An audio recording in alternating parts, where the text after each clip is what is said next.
Italia menjadi satu dari beberapa negara di dunia yang dikarantina karena virus corona yang luar biasa.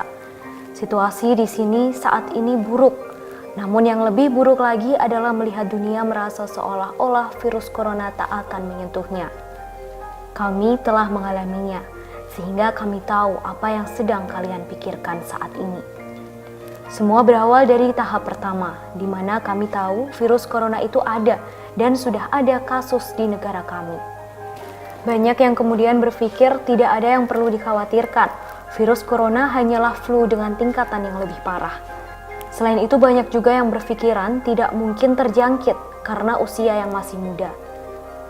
Kemudian ketika beberapa orang mulai menggunakan masker saat bepergian, mulai sering mencuci tangan, beberapa dengan mudahnya menganggap semua orang berlebihan. Dan mereka tetap akan menjalani hidup seperti biasa tanpa rasa ketakutan.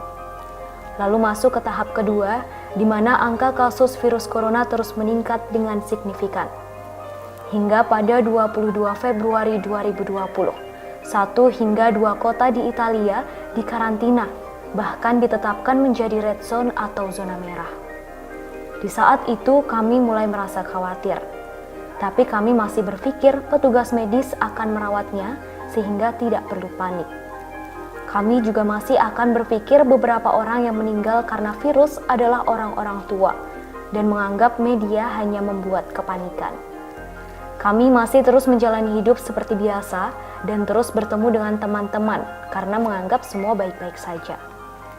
Setelah itu, jumlah pasien meningkat dengan cepat. Angka tersebut menjadi 2 kali lipat dalam 1 hari. Angka kematian juga menjadi lebih banyak. Kemudian pada 7 Maret 2020, 4 wilayah dengan kasus tertinggi diisolasi dan ditetapkan zona merah. Hingga 25% dari negara Italia diisolasi. Sekolah dan universitas ditutup, namun kantor-kantor, bar, hingga restoran dan tempat-tempat umum lainnya masih tetap buka. Informasi tersebut diberitakan oleh media sebelum pemerintah memberitakannya. Hal tersebut membuat 10.000 orang dari zona merah kabur kembali ke rumah mereka masing-masing. Sebagian besar populasi di Italia masih melakukan aktivitas seperti biasa. Mereka tidak menyadari betapa seriusnya situasi yang sedang mereka hadapi. Dimanapun mereka mengingatkan orang-orang untuk mencuci tangan dan mengurangi kegiatan di luar, sebagian besar akan menolak. Bahkan setiap 5 menit di televisi selalu mengingatkan tentang aturan ini, namun tetap saja tidak dihiraukan. Angka kasus virus corona terus meningkat, bahkan sudah mencapai angka yang sangat tinggi. Sekolah dan universitas di seluruh Italia ditutup selama sebulan. Situasi ini ditetapkan menjadi situasi darurat kesehatan nasional. Rumah sakit penuh, bahkan seluruh unit dikosongkan untuk pasien virus corona. Tenaga medis kurang, hingga akhirnya memanggil kembali pensiunan untuk bekerja lagi. Namun tetap tidak ada perubahan yang berarti. Mereka telah bekerja sebisa mungkin.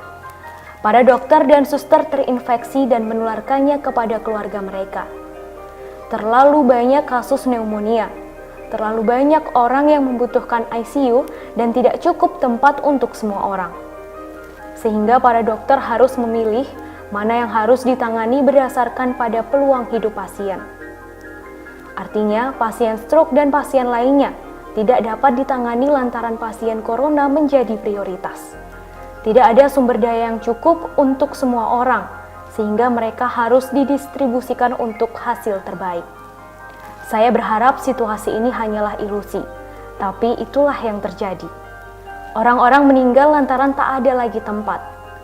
Seorang teman dokter bercerita, dirinya hancur lantaran membiarkan 3 orang meninggal hari itu. Para perawat menangis melihat orang-orang meninggal dan tak bisa berbuat apapun. Mereka tak bisa memberikan oksigen karena harus mengutamakan pasien prioritas. Situasinya sangat kacau. Virus corona dan krisis adalah hal yang mereka dengar di mana-mana. Masih ingat dengan 10.000 orang yang kabur dari zona merah? Setelah itu orang-orang masih pergi bekerja, berbelanja, pergi ke apotek dan bisnis pun juga masih buka. Pada 9 Maret 2020, Italia mendeklarasikan untuk lockdown. Tujuannya untuk mengurangi penyebaran virus. Orang-orang mulai ketakutan.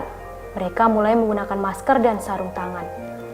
Setelah itu, semua bar, restoran, dan shopping center tutup, kecuali supermarket dan toko obat. Mereka dapat bepergian bila mereka telah mendapat sertifikasi. Sertifikasi itu berisi nama, asal, dan tujuan untuk bepergian. Sangat banyak polisi yang berjaga di banyak lokasi, dan ketika mereka tidak membawa sertifikasi, mereka akan didenda. Situasi tersebut masih terjadi hingga surat ini disebarluaskan, yaitu pada 12 Maret 2020. Beberapa negara lain telah mengalaminya, seperti Cina dan Korea. 2 minggu yang lalu, saya adalah salah satu orang yang tidak tahu situasi akan menjadi sangat buruk. Dan bukan karena virus itu sendiri yang sangat berbahaya atau mematikan, tetapi juga semua konsekuensi yang ditimbulkannya. Kami mengakui pemerintah telah melakukan yang terbaik. Tindakan yang diambil oleh pemerintah bisa dikatakan sangat drastis, namun menjadi satu-satunya cara untuk membatasi penyebaran.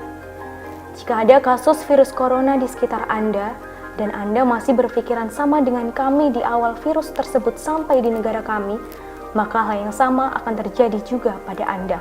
Kami berharap Anda dapat mengambil tindakan pencegahan. Satu di antaranya adalah tinggal di rumah atau social distancing. Lakukan jika Anda tidak ingin menyesal.